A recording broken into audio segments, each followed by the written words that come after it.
Britain's King Charles just gave a rare update on his cancer recovery in a televised message, saying that he is responding well to treatment. In a dramatic royal development that has sparked intense speculation across Britain, King Charles has reportedly signed an emergency order. It's 12. 13, sir. Oh God, I'm wrong date. 13. Yes, sir. Placing Catherine in an extraordinary position of trust over the crown jewels. The unexpected move has fueled fresh questions about the King's health. Bombshell claims today from royal insiders who say King Charles's cancer is incurable. Prince William's future responsibilities and Catherine's rapidly expanding role within the monarchy.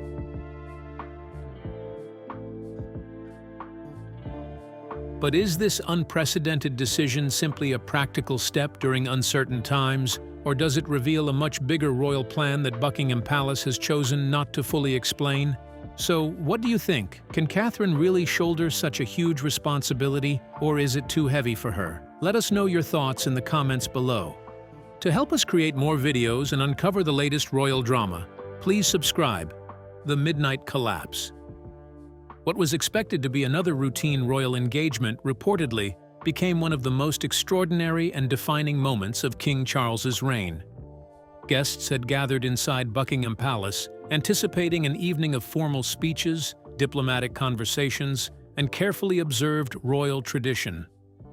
Instead, according to reports, the atmosphere changed in an instant when the king suddenly collapsed during the reception, leaving those in attendance stunned and uncertain about what had just happened. Within moments, palace staff and security officers reportedly sprang into action. Guests were calmly but quickly escorted from the room through side entrances, while access to the area was immediately restricted.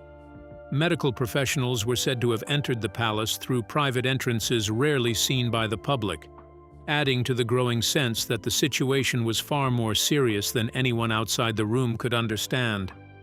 As the palace doors closed, questions began to spread, but very few answers followed. In the days that followed, Buckingham Palace released carefully worded updates that appeared designed to reassure the public. The king, it was said, would continue receiving treatment. From Buckingham Palace, which has announced that the king has been diagnosed with cancer, although his treatment schedule would eventually be reduced. For many people, those words sounded like encouraging news and created hope that his condition was steadily improving. Yet others noticed something important. The statements never suggested that his treatment had ended or that he had been declared cancer-free. Instead, they carefully avoided revealing the full picture. According to reports from palace insiders, a far more difficult conversation had reportedly taken place behind closed doors. Charles had already been diagnosed with cancer after what was originally expected to be a routine medical procedure, a discovery that had shocked both the public and the royal household. Now, reports claimed that doctors had delivered another deeply concerning assessment, forcing the king to confront the possibility that his remaining time could be far more limited than anyone had publicly acknowledged. That deeply private conversation reportedly became the turning point that changed everything. Instead of following the slow, careful pace that usually guides major royal decisions, King Charles was said to have begun acting with remarkable urgency. Plans that might normally have taken months or even years suddenly appeared to move forward at an unexpected speed. To many royal observers, it seemed the king was no longer focused only on the present, but had turned his full attention toward securing the monarchy's future before it was too late. Whether history ultimately confirms every detail or not, one thing remains clear. If this truly was the moment Charles realized time could no longer be taken for granted, it may also have been the moment he quietly began reshaping the future of the crown itself. King Charles says he can reduce his treatment for cancer in the new year, and it's because of an early diagnosis.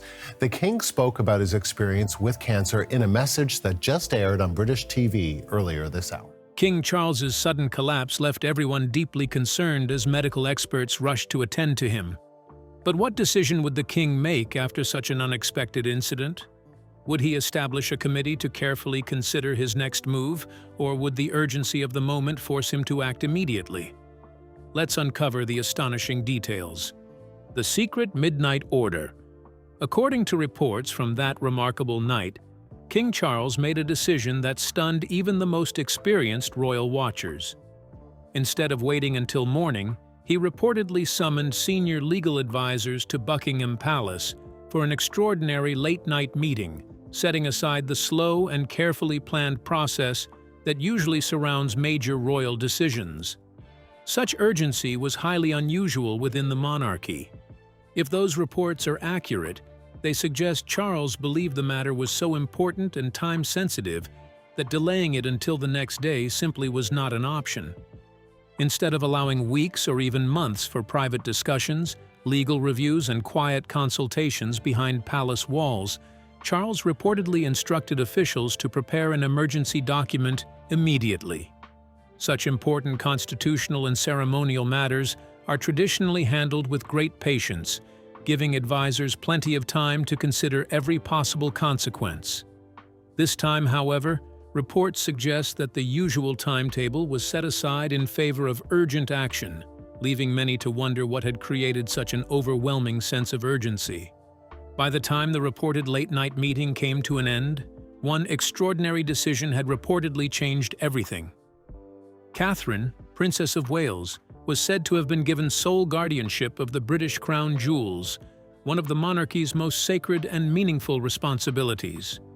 If the reports are accurate, this remarkable move would place Catherine in charge of protecting some of Britain's most priceless royal treasures years before she officially ascends the throne, signaling an unprecedented level of trust in the future queen. What makes the reported decision so extraordinary is that it seemed to go far beyond protecting crowns, diamonds, or priceless royal treasures. Many believe it pointed to a much bigger plan unfolding behind palace walls. For centuries, responsibilities connected to the crown jewels have normally passed from one reigning monarch to the next, only after a new reign officially begins. But according to these reports, King Charles chose a very different path. Rather than waiting for that traditional moment, he reportedly moved much earlier, placing an exceptional level of trust in Catherine and signaling what many see as a significant step toward the monarchy's future. This suggested that Charles was thinking beyond the present and focusing on the long-term stability of the institution he had spent his entire life preparing to serve.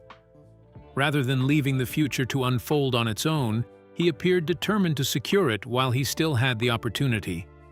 Whether viewed as careful planning or an extraordinary break from royal tradition, the reported decision immediately became one of the most talked-about developments inside the modern monarchy. Due to what happened, King Charles immediately named Catherine the sole guardian of the crown jewels. But why did he take such a bold step alone? Why were senior members of the royal family excluded? Could they have stopped him from making the decision? Or did he fear there shouldn't be any further delay? Let's find out. The most consequential decisions of Charles. According to reports surrounding the late-night meeting, the most astonishing part of the story was not simply the emergency order itself, but the people who were reportedly kept away while it was being finalized. For many royal observers, that detail raised more questions than the decision that followed. King Charles was reportedly asked whether he wanted either Queen Camilla or Prince William present during the signing.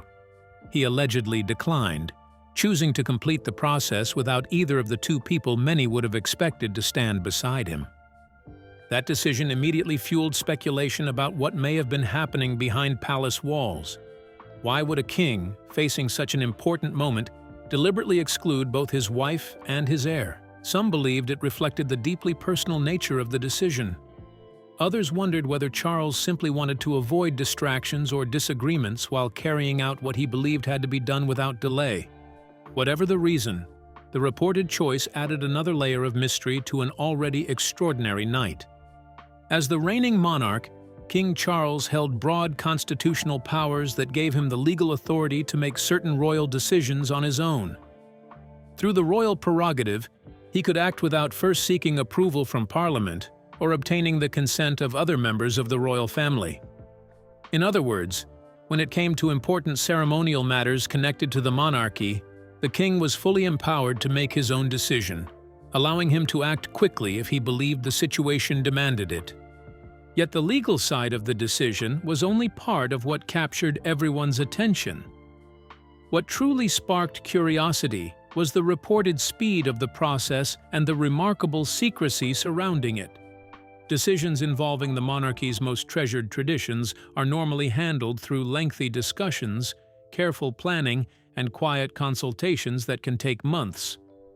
This time, however, reports suggested everything unfolded within just a few hours, leaving many people wondering what created such urgency and why there was seemingly no time to follow the usual royal process. The reported meeting reflected far more than routine constitutional procedure. It suggested that Charles believed time was working against him and that this particular decision could not be postponed. Rather than leaving room for debate, hesitation, or possible objections, he chose to settle the matter immediately. Whether driven by urgency, personal conviction, or concern for the monarchy's future, the decision has continued to generate discussion because of what it may reveal about the king's state of mind during one of the most significant moments of his reign. King Charles excluded those closest to him to choose Catherine as the sole authority over the crown jewels. But what could have earned Catherine such an honor? Which previous role might have prepared her for this responsibility? And what qualities did the king see in her? Now, let's explore how Charles had been preparing Catherine for this new role. The hidden master plan. The reported guardianship order did not appear out of nowhere. According to those following recent developments inside the royal family, it was simply the latest step in a much bigger plan that King Charles had been putting into motion for many months.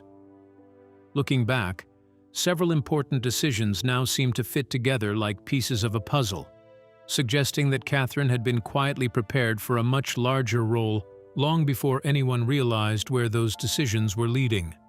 One of the strongest signs came when Catherine became the first Princess of Wales in well over a century to receive the authority to grant royal warrants.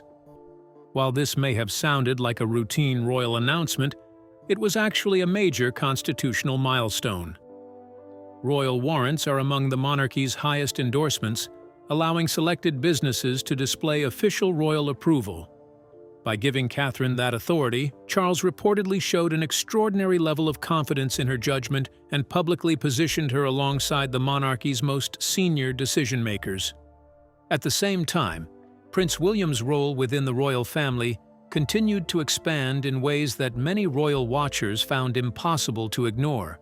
He increasingly represented King Charles at major national ceremonies, welcomed world leaders, and carried out important responsibilities that had traditionally been reserved for the reigning monarch. Standing beside Catherine, the couple gradually became the monarchy's most recognizable public figures, giving many the impression that the next generation of royal leadership was already quietly beginning to take shape. Catherine's own personal journey made that transformation even more remarkable. After facing cancer and spending months away from public life, she returned with renewed determination. However, tests after the operation found cancer had been present. My medical team therefore advised that I should undergo a course of preventative chemotherapy. Rather than slowly easing back into royal duties, she quickly resumed a full schedule of major engagements. She appeared at important state banquets, delivered significant public speeches, and wore historic royal jewels that had previously been associated almost entirely with queens, reinforcing the growing belief that her role inside the monarchy was steadily evolving. But Charles valued something even greater than Catherine's resilience. He understood her remarkable ability to connect the royal family with people across the world. Every public appearance generated global headlines. The clothes and jewelry she wore immediately became international talking points. Her popularity helped boost royal patronage, encouraged tourism, renewed interest in centuries-old traditions, and made the monarchy feel more relevant to younger generations. By the time the reported guardianship order was finally signed, it no longer looked like an isolated decision. Instead, it appeared to be the final stage of a carefully planned transfer of trust. Rather than simply recognizing Catherine's years of loyal service, Charles was reportedly placing the monarchy's future into the hands of the person he believed was best prepared to protect it for generations to come. King Charles had strategically positioned Catherine for this new role, supported by her unwavering loyalty to the monarchy. But what exactly are the crown jewels? And what is expected of Catherine as their sole guardian? Let's delve into the astonishing details. The priceless royal treasures. The responsibility reportedly placed in Catherine's hands extended far beyond crowns displayed behind glass. What she received is tied to some of the oldest and most important symbols of the British monarchy, objects that have represented royal authority for more than 800 years. These are not simply valuable antiques admired by tourists. They are living pieces of history that continue to play a central role in the monarchy's biggest and most important ceremonies. The British crown jewels are widely regarded as one of the most valuable royal collections anywhere in the world, with estimates placing their worth between $4 and $6 billion. Housed inside the historic Tower of London, the collection contains far more than crowns alone. It includes magnificent scepters, ceremonial orbs, swords, rings, maces, and many other royal treasures used during coronations, state openings of Parliament, and other historic occasions that have shaped Britain's history for centuries. Standing at the center of the collection is the world-famous imperial state crown, one of the monarchy's most recognizable symbols. Decorated with thousands of precious gemstones, it has become a powerful image of royal authority and continuity. Alongside it stands St. Edward's crown, the sacred crown traditionally placed on the monarch's head during the coronation itself. The collection also includes the sovereign's scepter and the sovereign's orb, both of which carry deep constitutional and religious meaning, representing the monarch's authority, duty, and responsibility to the nation.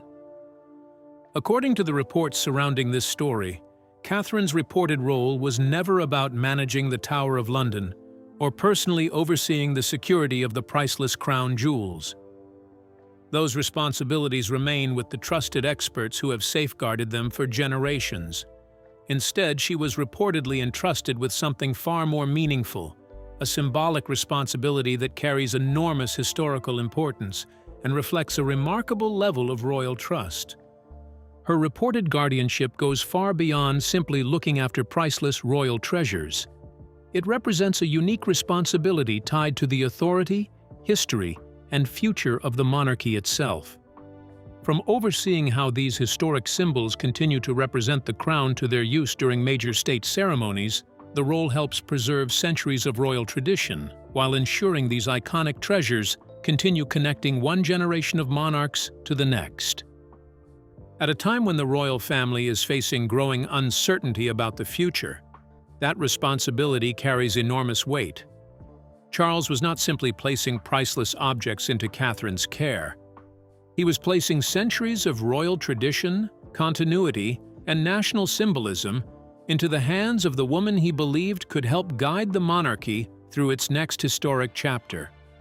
The crown jewels that Catherine has been made the guardian of include crowns, scepters, orbs, swords, rings, and other royal regalia.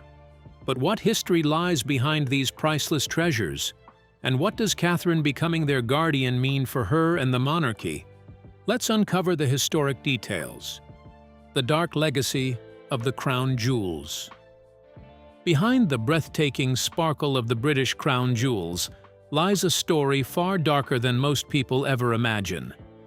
While millions admire their beauty, few realize these famous treasures have witnessed centuries of war, bloodshed, political upheaval, betrayal, and fierce struggles for power. They are not simply collections of priceless gems. They are silent witnesses to some of the most dramatic moments in British history, carrying stories that stretch back hundreds of years. The original crown jewels did not survive intact. During the English Civil War, when the monarchy was overthrown, Oliver Cromwell's government deliberately ordered the royal regalia to be destroyed. Crowns were broken apart, gold was melted down, and precious gemstones were removed and sold. The goal was not merely to eliminate expensive objects, It was to erase every visible symbol of the monarchy and convince the nation that the institution would never return. But history took an unexpected turn. When the monarchy was restored in 1661 under King Charles II, a completely new collection of royal regalia had to be created almost from scratch. New crowns, scepters, orbs, swords, and ceremonial treasures were carefully crafted to replace those that had been destroyed. Since then, these remarkable objects have remained at the heart of every British coronation, becoming powerful symbols of continuity through changing generations. Their journey did not become any easier after that. Over the centuries, the crown jewels survived attempted thefts, constitutional crises, wars, political revolutions, and the rise and fall of the British Empire itself. Some of their most famous gemstones, including diamonds acquired during Britain's imperial era, continue to spark international debate today. Several countries have questioned how some of these treasures entered the royal collection, with calls for their return remaining part of ongoing discussions about colonial history and cultural heritage. Because of this complicated past, the crown jewels represent far more than wealth or royal tradition. They have become lasting symbols of survival, resilience, authority, and the monarchy's ability to endure even during its darkest moments. Every crown, every scepter, and every precious stone carries a story that extends well beyond the glitter seen in public ceremonies. That is why the reported decision to place their symbolic guardianship in Catherine's hands attracted so much attention. Charles was not simply entrusting her with priceless treasures. He was placing centuries of royal history, responsibility, and national symbolism into her care before the next reign had even begun. In doing so, he appeared to break with long-standing royal tradition, making one of the most remarkable constitutional decisions of his reign and signaling that the future of the monarchy may already be taking shape behind palace walls. Beyond the dark history behind the creation of the crown jewels, what was Camilla's reaction to King Charles's decision to name Catherine their guardian? Did she accept her husband's choice without objection? Or did she make her grievances known? Now, let's uncover Camilla's painful discovery: the heartbreaking confrontation. According to reports surrounding the story, Queen Camilla was said to have discovered the alleged guardianship decision only after it had already been finalized. Even more surprising, the news reportedly did not come directly from King Charles himself. That detail made the situation feel far more personal, leaving many wondering how such a major royal decision could unfold without her knowledge. Camilla was left shocked by what she had discovered. For someone who had spent years standing beside Charles through some of the monarchy's most difficult moments, the decision seemed impossible to understand. It was not simply another royal announcement. It was a move involving one of the crown's most treasured symbols, and it happened without her knowledge. What may have started as a quiet conversation soon became one of the most emotional moments inside the palace. Hoping for answers, Camilla reportedly confronted Charles over why such a major decision had been made without her knowledge or involvement. Instead of offering comfort, Charles allegedly explained the constitutional difference between a reigning monarch and a queen consort, making it clear that some royal responsibilities ultimately belong to the crown, not to the monarch's spouse. The explanation was both simple and deeply painful. Charles reminded Camilla that the position of a queen consort exists only for as long as the reigning monarch remains on the throne. The title carries honor, prestige, and important ceremonial duties, but those responsibilities are connected to the monarch's reign rather than becoming permanent personal authority.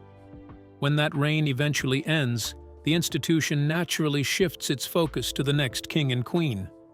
The remarks carried far more emotional weight than legal meaning alone.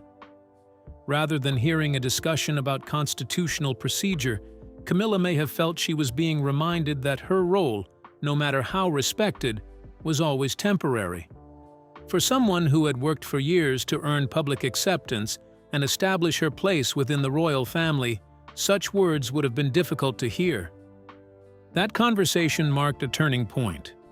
What first appeared to be a straightforward constitutional decision suddenly became deeply personal, exposing emotions and uncertainties that had supposedly remained hidden beneath years of carefully managed public appearances. The narrative suggests that the reported guardianship order affected far more than royal protocol. It also touched on questions of legacy, belonging, and the changing balance of influence within the royal family. As attention increasingly shifted toward William and Catherine, the generation expected to lead the monarchy into its next chapter. Aside from the fact that King Charles made Camilla understand why Catherine was chosen as the sole guardian of the crown jewels, did her reaction reveal deeper tensions within the royal family? Could Camilla have had an interest in the crown jewels herself? And could naming Catherine their guardian be a sign that the monarchy is already preparing for the future? Let's find out. The years of silent resentment. According to the narrative surrounding these reports, the confrontation between King Charles and Queen Camilla was not caused by a single decision made behind palace doors.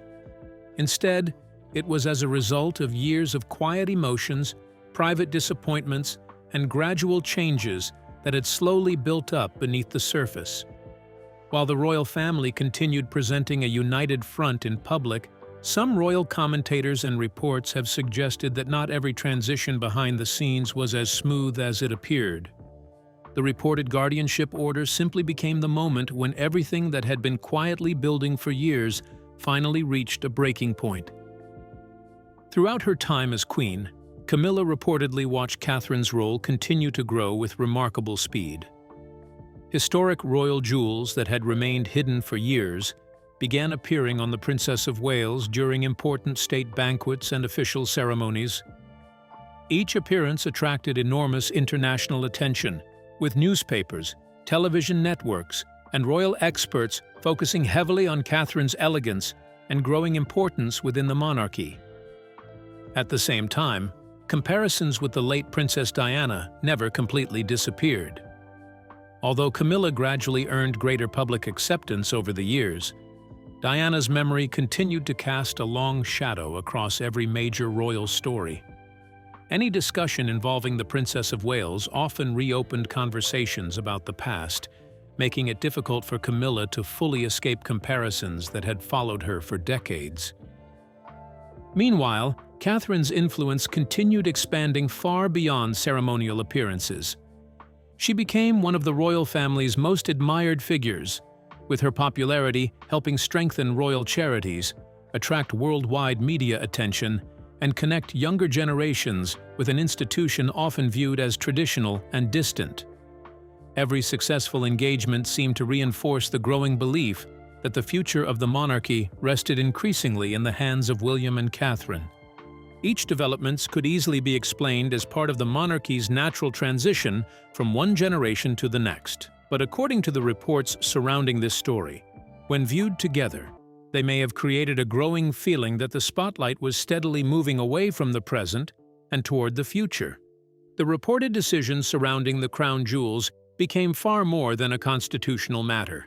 It symbolized the moment when years of gradual change became impossible to ignore. Rather than simply transferring responsibility for priceless royal treasures, it appeared to confirm that the monarchy's center of gravity had already begun shifting toward its next king and queen. For those following the story, that realization may have carried far greater emotional weight than the order itself. There are indications that Camilla may once have hoped to be in the position Catherine has now stepped into. But could this mean the monarchy is entering a new phase? What role is William playing in these developments? Could it all be unintentional since it was not widely publicized, or does the pattern suggest otherwise? Let's uncover the intriguing details. The palace's quiet actions. As one unusual royal decision followed another, many royal watchers began to notice what they believed was a much larger pattern quietly taking shape behind palace walls. On their own, each development could easily be explained as routine planning or a normal adjustment of royal duties. But when viewed together, they appeared to tell a very different story. To many observers, it looked as though the monarchy was gradually preparing for a major transition without ever publicly saying so. One of the clearest signs was William's expanding role. Over recent months, he increasingly represented Charles at important ceremonies, hosted major state receptions, welcomed visiting dignitaries, and carried out engagements that, throughout much of modern royal history, would normally have been performed by the reigning monarch himself. His growing presence suggested that more responsibility was already being placed on his shoulders. Standing beside him throughout this period was Catherine, whose public profile continued to rise at an equally remarkable pace. Whether attending state banquets, meeting world leaders, or taking part in national ceremonies, she increasingly appeared as one of the monarchy's leading public figures. Her calm confidence, growing experience, and worldwide popularity helped reinforce the image of a royal couple already preparing for even greater responsibilities. Meanwhile, Buckingham Palace continued emphasizing stability and continuity in its public communications. Official statements remained measured and carefully worded, while providing very little detail about the king's ongoing health. Even after announcing that his cancer treatment had been reduced, there was no declaration that it had ended. That careful choice of language led many royal commentators to continue asking questions about what was happening behind the scenes. Adding to the speculation were reports claiming that internal discussions about succession planning had become increasingly active. There were also reports of unusually detailed preparations surrounding major royal events and several significant decisions that were announced with little explanation. Although none of these reports received official confirmation, they contributed to growing public curiosity about the monarchy's long-term plans. Viewed individually, each development could still be dismissed as sensible preparation for the future. After all, every monarchy plans. But when all these events were placed together, they appeared to form a remarkably consistent picture. William was taking on greater leadership. Catherine's role continued expanding. Charles was gradually delegating more responsibilities, and the palace remained unusually quiet about the reasons behind many of these changes. Whether intentional or not, the overall impression was difficult to ignore. To many royal observers, it seemed the next chapter of the monarchy was already beginning quietly behind the scenes, long before any official announcement would ever confirm that a historic transition was truly underway. It appeared as though King Charles was intentionally placing more responsibilities on Prince William and his wife. But does that mean the future of the monarchy is already taking shape? How soon might the future they are being prepared for arrive? And what effect could these developments have on the monarchy now and in the years ahead? Let's find out. The beginning of the monarchy's next chapter. The reported decision to place the symbolic guardianship of the crown jewels in Catherine's hands may be remembered as far more than an isolated royal announcement. If the reports surrounding this story are accurate, it could represent the opening chapter of a much larger transformation taking place inside the British monarchy. What first appeared to be a decision about historic treasures may actually reflect careful planning for the future of one of the world's oldest royal institutions. For years, William and Catherine have gradually accepted greater responsibilities within the royal family. But more recently, that process appears to have accelerated.